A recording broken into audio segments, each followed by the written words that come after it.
बिस्मिल्लाहिर्रहमानिर्रहीम। अस्सलाम वालेकुम। इस वक्त पाकिस्तान समेत बरतानिया और दुनिया भर ने साउथ अफ्रीका के लिए और अफ्रीकन कंट्रीज इंक्लूडिंग जिम्बाब्वे के लिए पाबंदियां आयद कर दी हैं कि ओमिक्रॉन जो बेसिकली एक नया कोरोना का वेरिएंट आया है वो पूरी दुनिया में इस वक्त फैल रहा है, जिसके बाद सबसे बड़ा खदशा ये है कि पहले से ज़्यादा इस वक्त लॉकडाउन की दुनिया में तैयारियां हैं और ट्रैवल का तो अलमिया ये है कि आप देखिए पूरे का पूरा अफ्रीका बंद हो गया है, यानी पूरी दुनिया ने उनको रेड लिस्ट में डाल दिया है और पाकिस्तान ने भी डाल दिया। बरतानिया में उसके केसेस आ गए और वो तेज़ी से पहले से ज़्यादा से फैल रहा है। वो क्या है उसको अब ऑलरेडी डिस्कस किया जा चुका है, लेकिन अब जो आगे है वो इंटरेस्टिंग सूरत हाल है।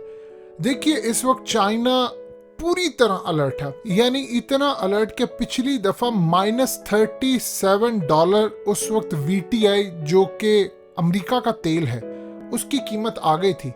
तो उस वक्त चाइना ने काम ये किया था ऑन द स्पॉट। उस वक्त इस वीडियो की अहम डिस्कशन चलती रहेगी, लेकिन इससे पहले आप वीडियो को लाइक करें, हकीकत टीवी को सब्सक्राइब कर लें और बेल आइकन पर ज़रूर क्लिक करें। तेल खरीदा, कंपनीज को कहा 6 महीने के तेल का उसने ऑर्डर कर दिया था।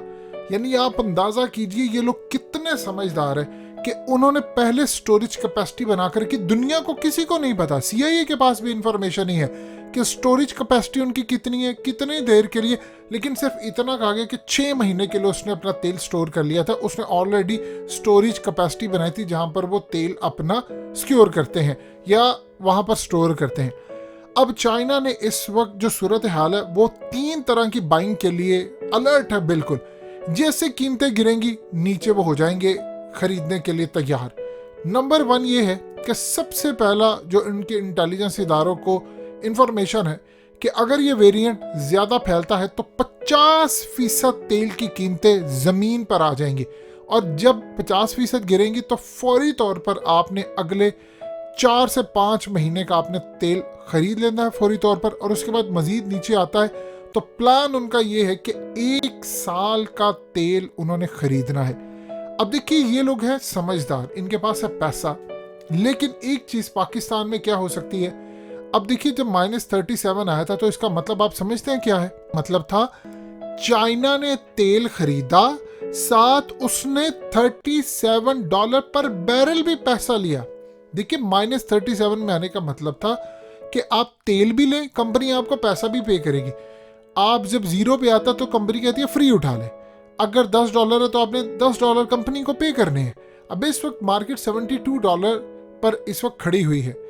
अब यहाँ पर जो मामला है कि चाइना इस वक्त पूरी दुनिया के लिए एक मिसाल है। देखिए ये काम करना चाहिए पाकिस्तान को। आप देखिए कि हालिया चाइना, अमेरिका, इंडिया, इन लोगों ने एक पूरी तरह जॉइंट लेवल पर एक कॉन्फ्रेंस करके यानी फ़ायदा उठाया और उन्होंने तैयार किया कि हमें मिलकर एक काम करना है। अब तेल की कीमतें बढ़ी हैं, चाइना इस वक्त जाहिर सी बात है जब तेल की कीमतें बढ़ती हैं तो उनकी प्रोडक्शन कॉस्ट बढ़ती है। जब चाइना की तरफ से कॉस्ट बढ़ती है तो पूरी दुनिया में माल महंगा मिलता है, चाहे वो इंडिया को मिले, अमेरिका को मिले। फैसला ये हुआ अमेरिका 5 करोड़ बैरल मार्केट में फेंकेगा, इंडिया भी फेंकेगा और चाइना भी। ये वो तेल था जो रिजर्व में इनके पास पड़ा हुआ था। जब ये मार्केट में फेंकते, ओवर सप्लाई होती, तेल की कीमतें 10, 20, 25% नीचे गिरती। अभी तो मामला ये हुआ है कि जो बाइडेन नहीं कर सका वो इस वेरिएंट ने कर दिया है, इसकी खबर ने सिर्फ कर दिया है। अब हो क्या रहा है कि चाइना तैयार बैठा है कि 50% तेल की कीमतें गिरती हैं तो मैं 1 साल का तेल खरीद लूँ। हमारे पास क्या है?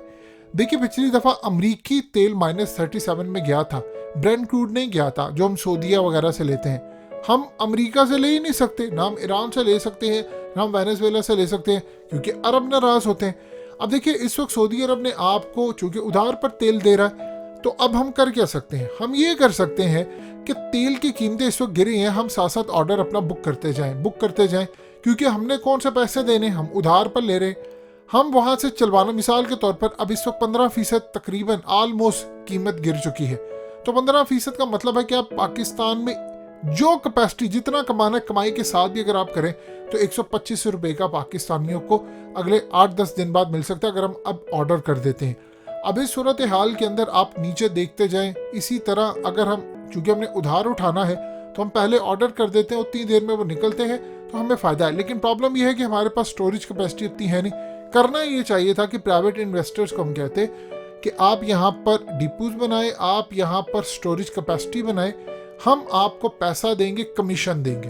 अब कमीशन आपको मिलेगा कि तेल हुकूमत खरीदेगी, सस्ता तेल हम खरीदेंगे, आपने सिर्फ जहाँ पर जो आपके स्टोरेज कैपेसिटी होगी वहाँ पर इसको तेल को रखना है, हम आपको उस पर कमीशन देंगे। मिसाल के तौर पर अगर हम बहुत ज़्यादा, चूंकि हमें उधार पर मिला, अभी हमें पैसे नहीं देने पड़े, ये चीज़ समझिए ज़रा, सऊदी अरब ने हमें तेल उधार दे रहा है। हम अगर सऊदी अरब समेत दुनिया भर से मिसाल के तौर पर तेल सस्ता उठा लेते हैं, जब सस्ता हो तो उसके बाद आप अगर यहाँ पर स्टोरेज कैपेसिटी हो तो आप यहाँ पर सेव कर सकते हैं। उसके बाद जब तेल महंगा हो तो थोड़ी सी आप कीमत बढ़ाई, यानी अगर 50% कीमतें बढ़ जाती हैं ऊपर, तो आप थोड़ी सी कीमत बढ़ने के बाद उसको पाकिस्तानियों को एक अच्छे माकूल रेट पर, यानी मिसाल के तौर पर आपको 25 रुपये फी लीटर पड़ता है। अगले कुछ अर्से में अगर मार्केट गिरती है, ये वेरिएंट फैलता है, कैपेसिटी चूँकि पूरी दुनिया की चलाने का मुल्क कम हो जाती है, ना कोई कारोबार है, ना एविएशन है, ना गाड़ियां हैं, लॉकडाउन है, तो इस सूरत हाल के अंदर अगर आपको 25 रुपये या 30 रुपये फी लीटर पड़ता है, तो आप बाद में इसको जब मार्केट में आपको कॉस्ट 80-90 रुपये पड़ी होगी, पाकिस्तानियों को आप 60-70 रुपये इजीली देकर कर सकते हैं, बजाय कि 90 रुपये का आप लें और फिर उसके बाद जाकर आप 150 का या कहीं बेचें। देखिए, ये वो तमाम चीज़ें होती हैं कि जो चाइना से सीखने वाली, उन्होंने ये काम किया है। उनको पता है कि वहाँ पर अगर महंगी बिजली की वजह से प्रोडक्शन कॉस्ट महंगी होगी तो फिर चाइना का वो दबदबा नहीं रहेगा, क्योंकि उसका दबदबा तब तक है जब तक पूरी दुनिया के अंदर उनका माल जाता है, और अगर महंगाई हो जाती है तो फिर वो कहाँ पर जाएंगे। अब देखिए, 1 साल का वो तेल स्टोर कर लेते हैं, अगर 50-60% कीमतें नीचे गिरती हैं, उसके बाद वो दुनिया को सस्ता माल दे सकते हैं, यानी उस लेवल पर महंगाई नहीं जो अब है, वो सस्ता दे सकते हैं। इससे पूरी दुनिया के अंदर महंगाई की जो कैपेसिटी है वो कम हो सकती है। तो हमें सबसे पहले काम ये करना है कि चाइना से सीखना है कि काम क्या हो सकता है। चाइना ने जो काम किया है वो पाकिस्तान में मॉडल आप अप्लाई करें, पाकिस्तान में आप प्राइवेट इन्वेस्टर्स को कहें कि हम आपको कमीशन देंगे, और ये वो कैपेसिटी है जो आपको आगे लेकर चलनी है। हम ये देख रहे हैं जब 50% अगर कीमतें गिरती हैं शायद उस वक्त फ़ायदा हो जाए, लेकिन उसके बाद जब दोबारा वेरिएंट ख़त्म होता है और दुनिया खुलती है तो डबल प्राइसेस हो जाती, क्योंकि करेंसी की जो वैल्यू है आपकी वो तो डे बाय डे गिरती जा रही है। ये वो काम है करने वाला जिससे अवाम को फ़ायदा हो। चाइना ने देखा अपनी अवाम का फ़ायदा, खाली अवाम का नहीं, उसने अपने बिजनेस का भी फ़ायदा देखा है। तो इस सूरत हाल के अंदर जो मामला है वो पाकिस्तान को भी समझने की ज़रूरत है। हमारे पास रिज़र्व कैपेसिटी कितनी हमें बढ़ानी है, लेकिन आखिर कब तक हम ये चीज़ें देखते रहेंगे कि IMF फलाना हमें पैसे दे दे, फलाना दे दे। आपके मुल्क का निज़ाम इंसाफ पर काम नहीं कर रहा, दुनिया के अंदर फ़ायदा है, आपके यहाँ पर नहीं है। अब इन्वेस्टर बाहर का क्यों आएगा? वो कहते हैं कि पाकिस्तान में इंसाफ नाम की चीज़ नहीं है। हम आ गए यहाँ पर, कोई केस लग गया, क्योंकि जो कंपनीज आती हैं वो केस करती हैं। क्यों वो पाकिस्तान में आकर कहती हैं, एक मुआहदा करती हैं कि कुछ भी होगा हम इंटरनेशनल कोर्ट जाएंगे, क्योंकि उनको पता पाकिस्तान की कोर्ट के अंदर फैसला नहीं हो सकता, 20-25 साल कहीं नहीं गए। तो जब ऐसी सूरत हाल होगी तो कोई इन्वेस्टर नहीं आएगा। अब पाकिस्तानियों के पास पैसा हो, क्या यूरोप जाकर वो इन्वेस्ट नहीं करेंगे? उनको पता है कि वहाँ पर कोर्ट्स आपको इंसाफ देती हैं। तो इस सूरत हाल के अंदर आपको निज़ाम अपना बेहतर करना होगा, फिर ममालिक आएंगे आपकी तरफ।